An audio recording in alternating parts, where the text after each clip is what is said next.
இது மகிமை நேரம். பிதாவாகிய தேவனாலும் கர்த்தராகிய இயேசு கிறிஸ்துவினாலும் உங்கள் எல்லாருக்கும் கிருபையும் இரக்கமும் சமாதானமும் உண்டாவதாக. இந்த நாளின் செய்திக்கு ஆதாரமாக நான் எடுத்துக்கொண்ட வேத வசனம் மத்தேயு 14 அதிகாரம் 30 வசனம். காற்று பலமா இருக்கிறதை கண்டு பயந்து அமிழ்ந்து போகையில், ஆண்டவரே என்னை ரட்சியும் என்று கூப்பிட்டான். உடனே இயேசு கையை நீட்டி அவனை பிடித்து, அற்ப விசுவாசியே, ஏன் சந்தேகப்பட்டாய் என்றார். 5 அப்பத்தையும் 2 மீனையும் வைத்து இயேசு கிறிஸ்து 5000 பேருக்கு அதிகமான ஜனங்களை போஷிக்கிறார். 12 கூடை நிறைய மீதம் எடுக்கிறார்கள்.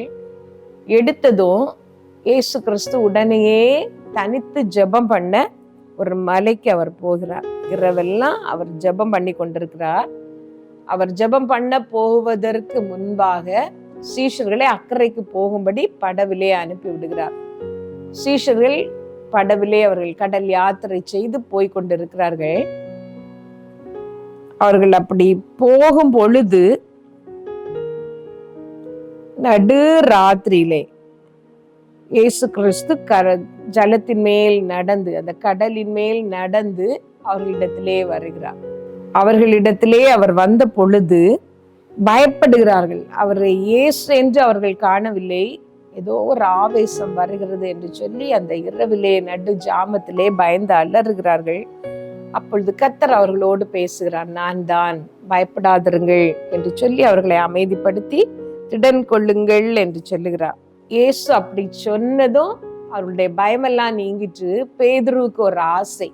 அவர் நடக்கிறாரே, நாமும் கடலின் மேல் நடந்தால் என்ன என்று சொல்லி ஆண்டவரிடத்திலேயே அவர் கேட்கிறார். ஆண்டவரே, நீரே ஆனால் நானும் கடலின் மேல் நடந்து வர எனக்கு உத்தரவு கொடும் என்று சொல்லி இயேசு கிறிஸ்து வா என்று சொல்லுகிறார்.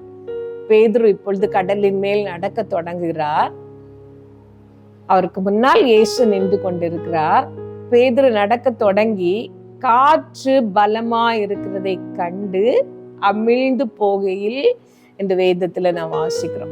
முன்னால் இயேசு நிற்கிறார், சுற்றி காற்றடிக்கிறது. இயேசு கிறிஸ்து கட்டளையிட்டு தான் பேதுரு நடக்கிறார். நீ நடந்து வா என்று சொல்லி தான் பேதுரு நடக்கிறார். ஆனால் காற்றை கண்டதும் பேதுருவுக்கு பயம் வந்து விட்டது. அமிழ்ந்து போக தொடங்குகிறார். சுற்றில் உள்ள சூழ்நிலைகளை பார்த்ததும் அவர் அமிழ்ந்து போக தொடங்குகிறார். அமிழ்ந்தது மாத்திரம் இல்ல, ஐயரே என்னை ரட்சியும் என்று சொல்லி அவர் சத்தம் போடுகிறார். ஆண்டவரே என்னை ரட்சியும் என்று கூப்பிட்டதும் இயேசு கையை நீட்டி தூக்கி விட்டு, அற்ப விசுவாசியே, ஏன் சந்தேகப்பட்டா என்று சொன்னார். அப்படி அவர்கள் சொன்ன பொழுது அந்த அந்த கடலிலே ஒரு அமைதி உண்டாயிற்று. அவர்கள் படவிலே அவர்கள் ஏறுகிறார்கள். இந்த சம்பவத்திலே நாம் என்ன பார்க்கிறோம் என்று சொன்னால், இயேசு கிறிஸ்துவின் கட்டளைப்படிதான் பேதுரு நடந்து வருகிறார். முன்னால் இயேசு கிறிஸ்து தான் நின்று கொண்டிருக்கிறார். நேற்று நாம் பார்த்த அந்த கதையிலே யோசபாத்தின் கண்களுக்கு கர்த்தர் அங்கே நிற்பது தெரியவில்லை. ஆனால் அவருடைய கண்களுக்கு ஒரு விசுவாசம் இருந்தது. விசுவாச கண்களோடு அவர் பார்க்கிறார், உண்மையே நாங்கள் பார்த்து கொண்டிருக்கிறோம் என்று. ஆனால் இந்த பேதுருவுக்கு மாம்ச கண்களுக்கு முன்பாக கர்த்தர் அங்கே நின்று கொண்டிருக்கிறார். பேதுரு பார்த்ததெல்லாம் அந்த கடலின் காற்றை, அந்த அலைகளை, காற்று பலமா இருக்கிறதை அவர் பார்க்கிறார். அவருடைய கண்கள் காற்றுக்கு நேராக திருப்பப்பட்ட பொழுது அவர் அமிழ்ந்து போகிறார். அந்த சூழ்நிலைகள் அவரை கீழே இழுக்கிறது. அவர் சத்தம் போடுகிறார், ஐயரே எனக்கு இறங்கும் என்று சொல்லி. ஏன் ஆண்டவர் பேதுருவை பார்த்து, நீ ஏன் கடலை பார்த்தா என்று சொல்லவில்லை, உன் விசுவாசம் எங்கே, ஏன் உனக்கு விசுவாசம் இல்லாமல் போயிற்று என்று கேட்கிறார். இந்த சம்பவத்திலிருந்து நாம் அறிந்து கொள்வது, சூழ்நிலைகளை விட நாம் கர்த்தரை விசுவாசிக்க வேண்டும். ஏன் உனக்கு விசுவாசம் இல்லாமல் போயிற்று என்று கேட்கிறார். கர்த்தர் முன்னால் தான் நின்று கொண்டிருக்கிறார். அவர் சொல்லிதான் நாம் நடக்கிறோம். ஒன்றும் இந்த தண்ணி நம்மை ஒன்றும் செய்யாது, நாம் அமிழ்ந்து போக மாட்டோம் என்கிற விசுவாசம் அவருக்கு இல்லை. 2-3 அடி எடுத்ததான் ஐயோ இது தண்ணி ஆயிற்றே என்று அவர் யோசிக்கிறார். நம்முடைய வாழ்க்கையின் சூழ்நிலைகளிலேயும் கூட அப்படிதான். சூழ்நிலைகள் எப்படி இருந்தாலும் கர்த்தர் நமக்கு வாக்கு தந்திருக்கிறார், அவர் நமக்கு முன்பாக நிற்கிறார் என்றால் அந்த சூழ்நிலையிலேயும் நாம் தைரியமாக நடக்கலாம். என்ன மோசமான சூழ்நிலை இருந்தாலும், மனிதர் என்ன நமக்கு விரோதமாக சொல்லி கொண்டிருந்தாலும், மருத்துவருடைய அறிக்கை எப்படி வித்தியாசமாக வந்து கொண்டு இருந்தாலும், நாம் அவரை விசுவாசிக்கும் பொழுது நாம் அற்புதங்களை பெற்றுக்கொள்கிறோம். நம்முடைய விசுவாசமே உலகத்தை ஜெயிக்கிற ஜெயம் என்று வேதவசனம் சொல்லுகிறது. விசுவாசத்தினால் மரித்தோரை உயிரோடே பெற்றார்கள். விசுவாசத்தினால் ஆபிரகாம் அந்த பரதேசியாக அவர் சஞ்சரித்தார் என்று எபிரேயர்லே நாம் வாசிக்கிறோம். இந்த விசுவாசம் இருக்கும் பொழுது கர்த்தர் நமக்கு உதவி செய்கிறார். அவரை விசுவாசிக்கும் பொழுது கர்த்தர் ஆச்சரியமான காரியங்களை நம்முடைய வாழ்க்கையிலே செய்கிறார். விசுவாசத்தோடு கர்த்தர் நிற்பதை பார்க்கிற கண்கள் நமக்கு வேண்டும்.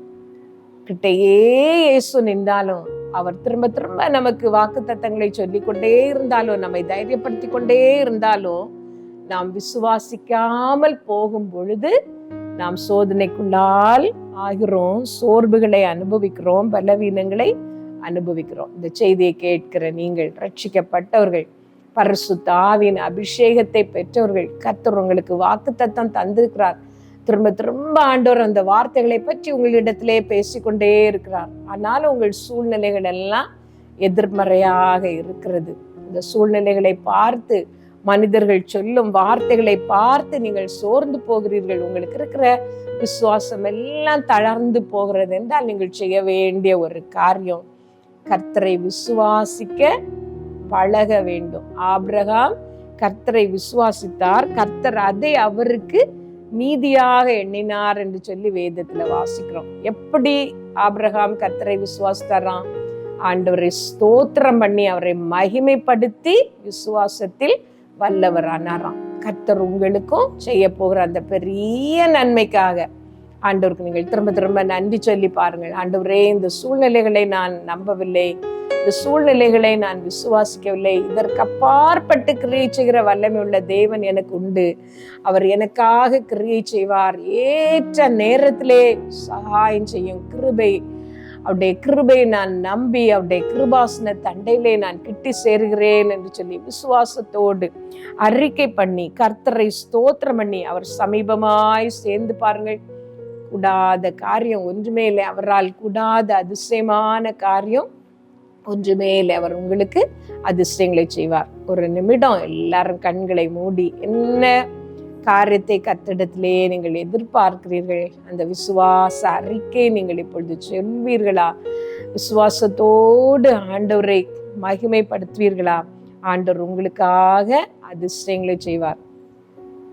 ஹல்லேலூயா. தகப்பனே, ஒவ்வொருத்தரோடு நீர் கிரியை செய்யும் இயேசப்பா. இந்த ஜெபத்திலே என்னோடு இணைந்து ஜெபிக்கிற ஒவ்வொருவர் வாழ்க்கையிலையும் இயேசுவின் நாமத்தினால அதிசயங்கள் நடக்கும்படி நான் ஜெபிக்கிறேன். ஆண்டவரிடத்திலே உங்கள் இருதயத்தை திறந்து பேசி பாருங்கள். ஹல்லேலூயா, ஹல்லேலூயா. எல்லாம் உம்மால் கூடும் தேவா, எல்லாம் உம்மால் கூடும் நாதா, எல்லாம் உம்மால் கூடும் தேவா, எல்லாம் உம்மால் கூடும் நாதா. கற்பாரே நீர் குளமாக்க வல்ல தேவன் நீர், கற்பாரே நீரூற்றாக்க வல்ல தேவனும் நீர். கற்களி நின்று ஆபிரகாமுக்கு மக்களை எழுப்ப வல்லவர் நீர். கற்களி நின்றும் ஆபிரகாமுக்கு மக்களை எழுப்ப வல்லவர் நீர்.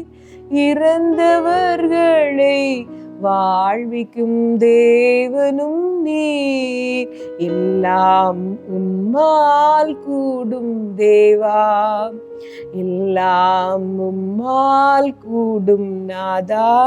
இயேசப்பா, உம்மால் எல்லாம் கூடும் என்று விசுவாசித்து நாங்கள் அறிக்கையிடுகிறோம். எங்கள் வாழ்க்கையிலே பெரிய அதிர்ஷ்டங்களை நாங்கள் காணும்படி எங்கள் எல்லாருக்கும் உதவி செய்யும். இயேசுவின் நாமத்துல கேட்கிறோம் எங்கள் நல்ல பிதாவே, ஆமென்.